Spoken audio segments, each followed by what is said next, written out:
이제 우리 원 달러 환율 같은 경우에도 지금 1,300원에서 지금 치고받고 있거든요. 네. 한 1,200원까지는 봐야 돼요. 사실 그 정도면요.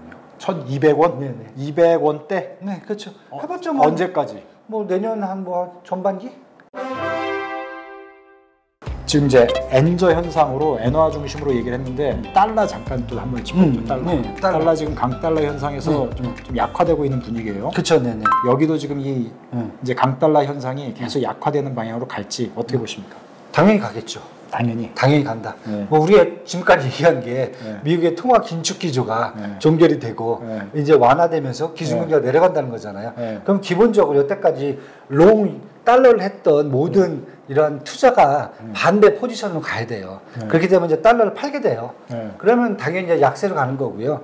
그래서 지금 보시면 이미 요 달러 인덱스가 107까지 올라갔어요. 그러니까 연초에는 100에서 105까지가 계속 움직이다가 강세로 가서 107까지 움직였단 말이에요. 그런데 최고점 찍을 때가 그렇죠. 107까지 올라가요. 지금 한 3주 만에 102.3까지 떨어졌어요. 엄청 많이 떨어졌죠. 지금 시장에서 기대치 하는 것은 아마 이제 미국이 내년에 기준금리를 내려간 시점에서는 거의 95에서 100으로 그 박스권으로 완전 박스권이 한 단계 레벨 다운된다라고 보고 있어요. 이걸 생각한다면은 이제 우리 원 달러 환율 같은 경우에도 지금 1,300원에서 지금 치고받고 있거든요. 한 1,200원까지는 봐야 돼요. 사실 그 정도면요. 1,200원? 네네. 200원대? 네, 그렇죠. 해봤자 뭐 언제까지? 뭐 내년 한 뭐 전반기? 추세는 장기적으로 이제 그 달러가 약세 현상으로 가는데 최근에 그 약세가 너무 좀 가파른 것 같아서 다시 뭐 일정 구간은 반등해서 좀 움직이지 않겠냐 이렇게 맞아요. 보는. 그러니까 항상 얘기하는 게 일직선으로 간다고 보지 마세요. 계속 파도를 타고 가는데 방향은 밑으로 간다. 방향은 이제 하향으로 갈 걸로 예상. 그래서 이제 어느 수준에 가면은 이 정도까지는 떨어질 수 있다. 그게 그러니까 이제 그렇죠? 1,200원대까지 보신다. 그 정도 되면 지금 달러 약세가 추가적으로 내년 전반기까지 기준금리가 떨어진다라고 미국 전제가 있어요.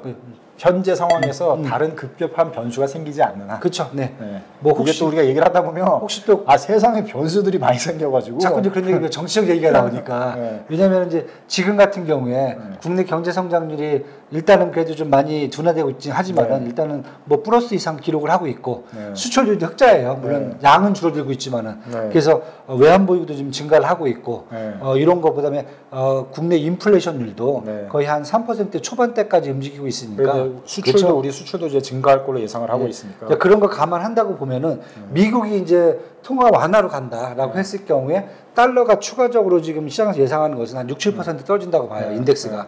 그럼 원 달러 환율도 6, 7% 떨어진다고 생각하면은 1,200원까지 잡혀요. 지금. 그렇게 계산을 할 수 있다. 그렇게 계산하시죠. 구독, 좋아요.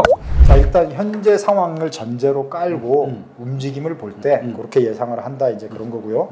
자, 그러면 이제 원 달러 환율이 하향 안정세로 간다고 봤을 때 또 투자 전략은 어떻게 갖고 오는 게 좋겠습니까?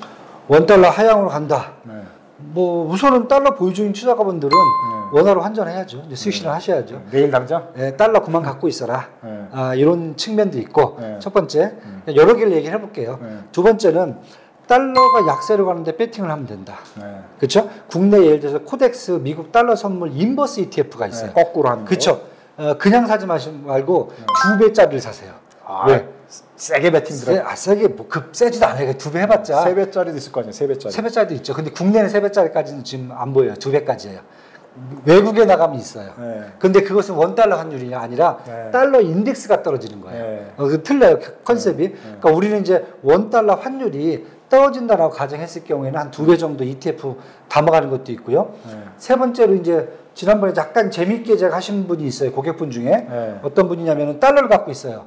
제가 그러면 이제 수익 실현 하시죠. 왜냐면 워낙 뭐 1,100, 한 2, 30원대 사신 분이라 오래 갖고 있어갖고 제가 1,400원대 터시죠 했는데 안 터시더라고요. 한 뭐 2,000원 가신다고 붙잡고 계시다가 다시 이제 지금 밀렸어요. 한때 그런 게 있었죠. 1,400원, 1,500원 넘어가서 뭐 외환위기 안 들어요.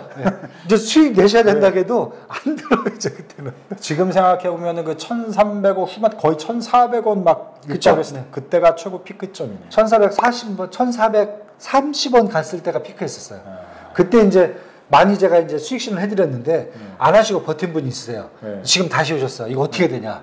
그런데 제가 봤을 때는 1,300원에 이걸 다시 지금 수익 실현 하셔라 그러면은 그때 수익, 생각이 나는 거죠. 그렇죠. 수익은 분명히 이렇게 해도 10% 나는데 비과세로 본 입장에서는 20% 날게 10% 났으면 자기 손해봤다고 생각하시는 거예요.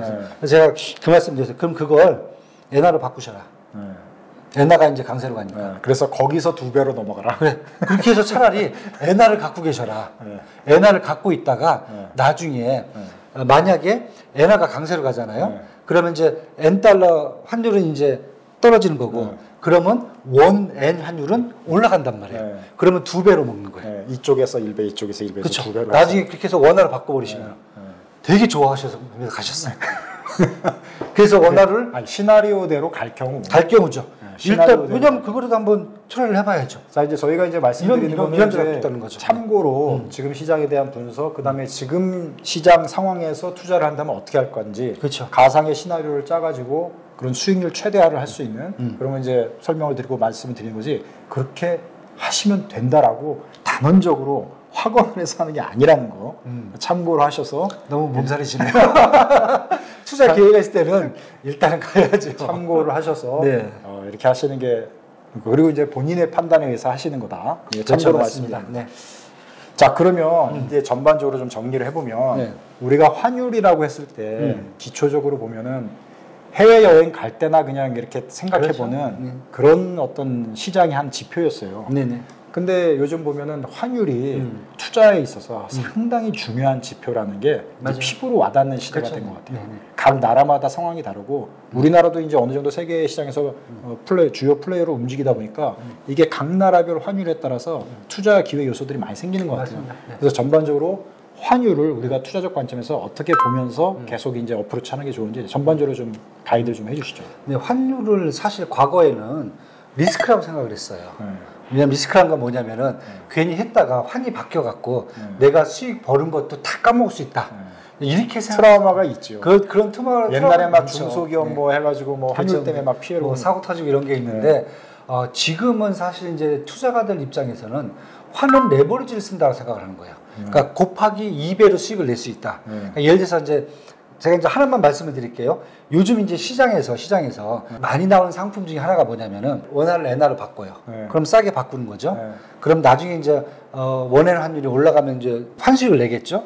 그럼 엔화로 바꿔놓은 다음에 뭘 사냐면은 되게 재밌는 상품 하나가 있어요. 미국 아이셔즈 20년 플러스 미국 국채 ETF가 있어요. 그러니까 미국에 그 ETF가 있어요. 그러니까 미국 국채 20년 물짜리가만 이렇게 갖다 모아놓은 거란 말이에요. 근데 지금 국채 수익률이 워낙 높아졌기 때문에 금리 내리면 이제 수익률이 떨어지면서 가격은 급등을 할 수 있다고 보는 거예요. 똑같은 상품이 일본에도 있고 한국에도 있어요. 엔화로 바꿔갖고 가서 그 상품을 엔화로 사버려요. 거기는 환해지가 돼 있잖아요. 그러면 미국이 국채 수익률이 만약에 떨어지면서 가격이 올라가면은 이 ETF에서 수익이 쫙 나와요. 그러면 엔화의 양이 증가하죠. 그걸 갖고 나중에 원엔 환율이 다시 올라가면은 또 정리를 해서 털고 나와요. 이렇게 시나리오가 돼요. 그러니까 투자에 대한 개념 자체가 바뀐 거예요. 글로벌 시대고, 그렇죠. 국제금융이 요즘은 뭐 전문가들만 하는 게 아니라 개인들도 많이 봐요. 잘 보면 할 수 있는 시장이니까. 그렇죠. 그런 것들을 잘 활용하면은 수익을 배가시킬 수가 있다. 그렇죠. 그래서 아까 제가 말씀드린 겁니다. 한국 주식을 사야 되냐, 미국 주식을 사야 되냐, 일본 주식을 사야 되는 게 아니라 그걸 사면서 환을 더 활용할 수 있는 기회가 있다.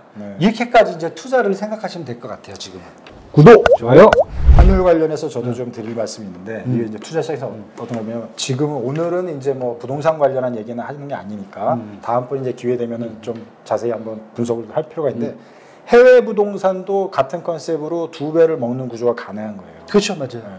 실물 자산을 하는데 환율이 이제 변동에 따라서 우리가 이제 2배로 먹을 수가 있는 거거든요. 그래서 해외 부동산도 환율이 상당히 중요하다.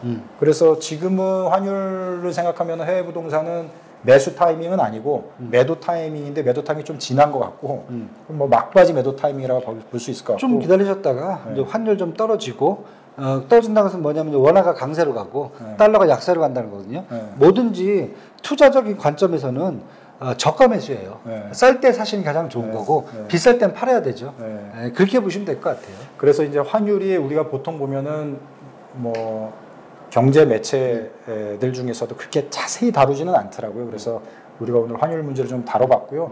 앞으로 또 계속 이렇게 변동이 있을 때마다 그럼요. 네. 또 다시 한 번씩 진단드리고 좋은 상품도 있으면은 뭐 그냥 객관적인 관점으로 또 말씀도 드리고 이렇게 하겠습니다.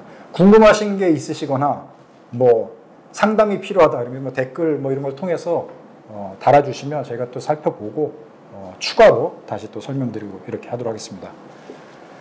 오늘도 봐주셔서 감사합니다. 좋았다고 생각이 드시면 구독, 좋아요. 네, 부탁드립니다. 네, 중독됩니다. 이거. 감사합니다. 감사합니다.